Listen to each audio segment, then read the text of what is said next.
Marathon അല്ലെങ്കിൽ half marathon പോലത്തെ long distance റണ്ണിൽ നമ്മൾ റേസ് ബിബ് അല്ലെങ്കിൽ റേസ് നമ്പർ അറ്റാച്ച് ചെയ്യാനുള്ള ഏറ്റവും സേഫസ്റ്റും ഈസിയസ്റ്റും ചീപ്പസ്റ്റും ആയിട്ടുള്ള ഓപ്ഷൻ സേഫ്റ്റി പിൻസ് ആണ്. ഇതുപോലെ നമുക്ക് 4 സേഫ്റ്റി പിൻ ഉപയോഗിച്ച് ഏതൊരു റേസ് ടീഷർട്ടിൽ നമ്മുടെ റേസ് നമ്പർ അറ്റാച്ച് ചെയ്യാം. വർഷങ്ങളായി നമ്മളെല്ലാവരും ഫോളോ ചെയ്യുന്ന ഒരു രീതി ഇതാണ്. പക്ഷേ ഈ സേഫ്റ്റി പിൻ യൂസ് ചെയ്യുന്നതിൻ്റെ ഒരു പ്രശ്നം എന്ന് പറഞ്ഞാൽ നമ്മൾ പുതിയൊരു റേസ് ടീഷർട്ടൊക്കെ മേടിക്കുകയാണെങ്കിൽ അതിൽ നമ്മൾ പിൻ വെച്ചുള്ള ഹോൾ ഇടേണ്ടി വരും. അതുകൊണ്ട് പ്രശ്നമൊന്നും ഉണ്ടാവില്ല. എന്നാൽ ചില ഫാബ്രിക്കുകൾ ഡാമേജ് ആവാൻ ചാൻസ് ഉണ്ട്.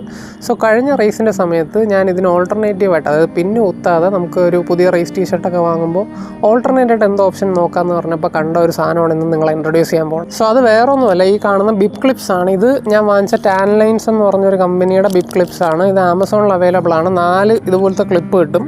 അല്ലാതെ ഒരു സ്പെയർ ആയിട്ട് 2 ക്ലിപ്പും കൂടെ വരും. ഇതിന് വരുന്ന വില ഒരു 240 250 രൂപയാണ്. എനിക്ക് കറക്റ്റായിട്ട് ഓർമ്മയില്ല, പക്ഷേ 300-ന് താഴെയാണെന്ന് നല്ല ഓർമ്മ ഉണ്ട്. സോ ഇത് നമ്മൾ സേഫ്റ്റി പിൻ ഉപയോഗിക്കുന്ന അതേപോലെ തന്നെയാണ്. ഇതിന് 4 സൈഡിലായിട്ട് ഇപ്പോൾ അവരൊരു സാമ്പിൾ പോലെ തന്നിട്ടുണ്ട്. ഇതൊരു ബിബിൻ്റെ ഷേപ്പിലാണ് അവർ വെച്ചിരിക്കുന്നത്. ഇതുപോലെ നമ്മൾ ബിബിൻ്റെ 4 ഹോൾ ഉണ്ടെങ്കിൽ ആ 4 ഹോളിലും ഇത് അറ്റാച്ച് ചെയ്യാം. എന്നിട്ട് ബാക്കിൽ ഇതുപോലെ ലോക്കുണ്ട്.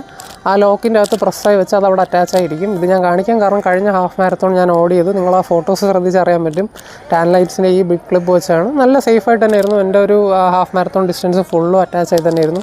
ഞാൻ വീട്ടിൽ വരുന്നത് വരെയും അത് അറ്റാച്ച് ആയി തന്നെയായിരുന്നു. സോ നിങ്ങൾക്ക് നിങ്ങളുടെ റേസ് ടീഷർട്ടിൽ ഹോളൊന്നും ഇടാതെ നിങ്ങൾക്ക് ബിബ്സ് അറ്റാച്ച് ചെയ്യണമെന്നുണ്ടെങ്കിൽ ഇതുപോലത്തെ ഒരു പ്രോഡക്റ്റ് കൺസിഡർ ചെയ്യാം. സോ എനിക്കിത് വളരെ യൂസ്ഫുൾ ആയിട്ട് തോന്നി, അതുകൊണ്ട് നിങ്ങളുമായിട്ട് ഷെയർ ചെയ്യാമെന്ന് വിചാരിച്ചതാണ്. അപ്പോൾ ഇതുപോലത്തെ റണ്ണിങ് കണ്ടൻറ്റൊക്കെ കാണണം, ഇതുപോലത്തെ പ്രോഡക്ട്സിനെ പറ്റിയൊക്കെ അറിയണമെന്നുണ്ടെങ്കിൽ നിങ്ങൾക്ക് ഫോളോ ചെയ്യാം. വീഡിയോ ഇഷ്ടപ്പെട്ടാൽ ലൈക്ക് ചെയ്യുക, നിങ്ങളുടെ റണ്ണിങ് ഫ്രണ്ട്സുമായിട്ട് ഷെയർ ചെയ്യാം. നമുക്ക് അടുത്ത വീഡിയോ കാണാം. ബൈ.